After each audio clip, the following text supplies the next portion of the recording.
Milan-Udinese 1-0 alla fine del primo tempo e insieme al solito con Gigi Nardini per commentare questo primo tempo. Non è andata benissimo, visto l'Udinese un po' rinunciataria, escluso quel gol annullato peraltro al Zubue.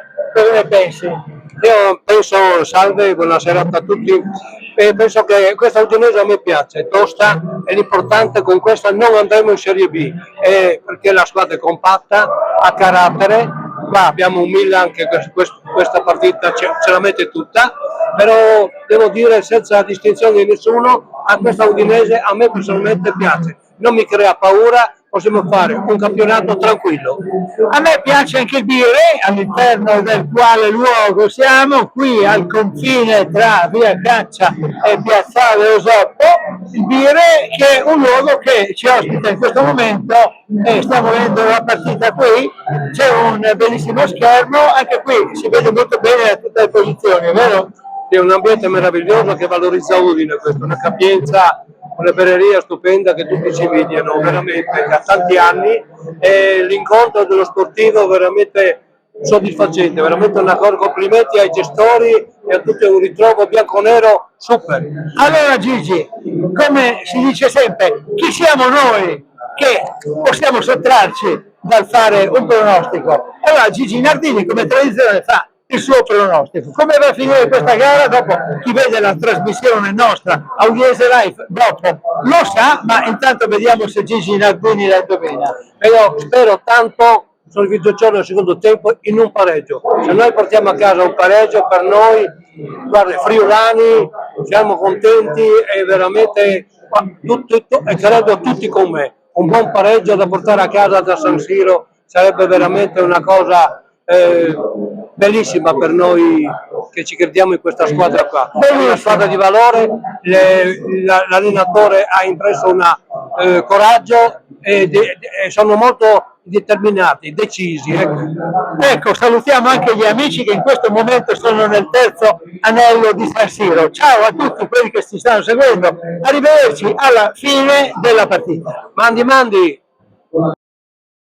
Siamo sempre al Biré con Gigi Nardini e con il signor Giuseppe che è un tifoso del Napoli, ma questa sera Udinese, sicuramente Udinese questa sera, speriamo bene. Per scaramanzia del buon napoletano non dico nulla, però non può farci neanche il pronostico per Udinese Live. Diciamo che io penso che verrà ribaltata la partita, dai, diciamo così. Sì, un pareggio giustamente. Gigi Nardini, come commentiamo il signor Giuseppe? Perché il Napoli porta sempre fortuna, io sono un po' napoletano, il mio cuore, un pezzettino di cuore è sempre da quando ho conosciuto Maradona, da quei tempi lì. Però adesso, siccome il napoletano porta fortuna, sicuramente faremo il pareggio, dai. Ok, vediamo. Grazie. Ciao Giuseppe, in bocca al lupo e vieni a trovarci. Sempre presente. Io dico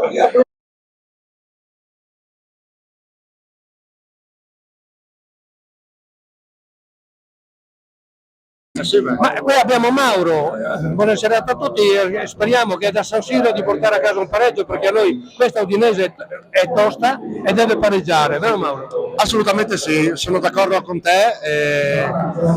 Poi con l'espulsione adesso secondo me abbiamo una possibilità in più di portare a casa minimo il pareggio, Il secondo tempo ce la faremo. Speriamo di buttare dentro Davis, che secondo me è uno che meriterebbe qualcosa in più, un po' di spazio in più. Mauro, di dove sei tu? Io sono Cividale, come Ponte del Diavolo che proprio vengono a vedere da tutto il mondo. Da tutto il mondo, è vero. È una piccola macchina. No? Ha vinto il derby, Cividale, attenzione, ha vinto il derby per noi. Esatto. Abbiamo complimenti a proposito per il basket di Cividale. Noi ce l'avamo. Luciano Riccoboni, mio grande amico, e adesso alla grande, merita veramente una tifoseria sempre più numerosa.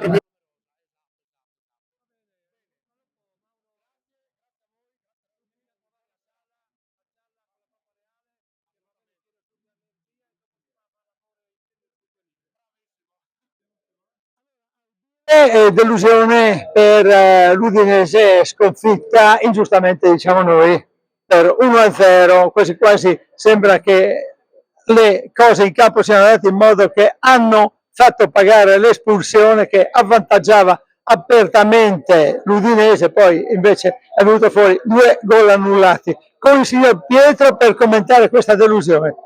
Ma guardi, una delusione veramente incredibile, perché questo fuorigioco di in realtà millimetrico, che è assolutamente è confutabile, ci ha fatto perdere questa incredibile opportunità di pareggio che era completamente meritato, direi, e assolutamente direi che anche la tecnologia non può dimostrare un fuorigioco millimetrico, quindi è stato un giudizio un po' da parte dell'arbitro che ha favorito una grande squadra, insomma. E sì che avevano avuto l'opportunità di vedere, rivedere al VAR come hanno fatto.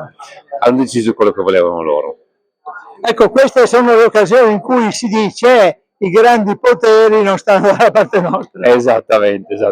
Purtroppo no, per l'Udinese è una grande squadra, fa il possibile e speriamo che quest'anno faccia un buon campionato. Il signor Pietro che viene da Bruxelles. Da Bruxelles, però è tifoso dell'Udinese. Sono friulano. Grazie. Grazie a voi. Bentornato a casa. Grazie.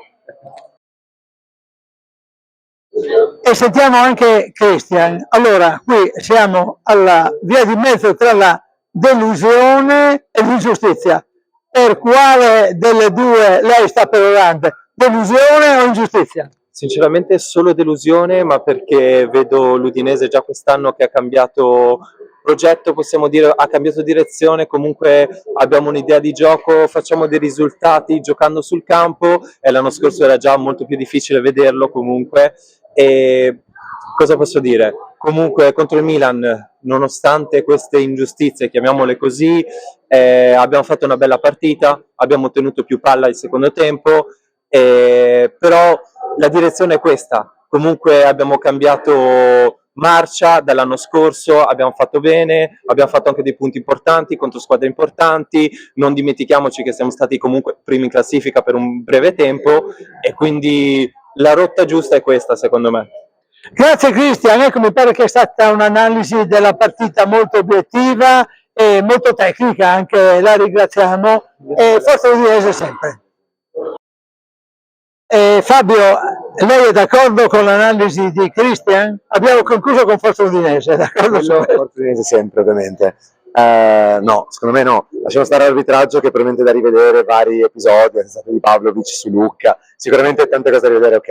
Se sei un'ora un uomo di vantaggio, devi fare di più. Sì, 2 gol annullati, ma per situazioni da cross, un po' così. La palla girava sempre lentissima, pochissima voglia. Un'ora di tempo in cui sei 11 contro 10, devi fare di più.